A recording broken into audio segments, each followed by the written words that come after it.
बात भारत में मौजूद गैस सप्लाई की किल्लत को लेकर। स्ट्रेट ऑफ होर्मुज दुनिया की सबसे अहम तेल और गैस सप्लाई लाइन, और जब यही रास्ता रुक जाता है तो असर सीधे आपके किचन तक पहुंच जाता है।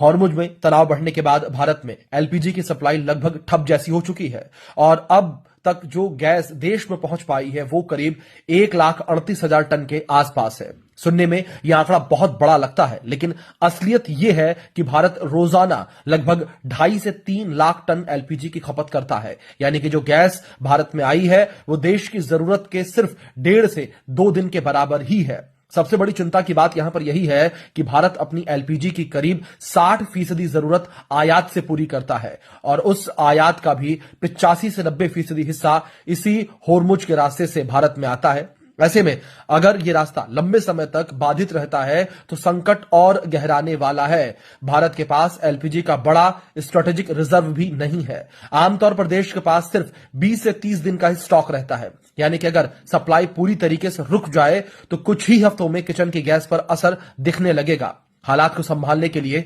सरकार ने घरेलू उत्पादन बढ़ाने और सप्लाई को प्राथमिकता देने जैसे कदम उठाए हैं, लेकिन सच्चाई यही है कि भारत की एलपीजी सुरक्षा अभी भी काफी हद तक बाहरी हालात पर निर्भर कर रही है। यानी कि सवाल सीधा ये कि अगर हॉर्मुज लंबा बंद रहा तो क्या भारत अपने घरों के चूल्हे जलाए रख पाएगा या फिर संकट और गहराता हुआ नजर आएगा? फैसला आप करिए।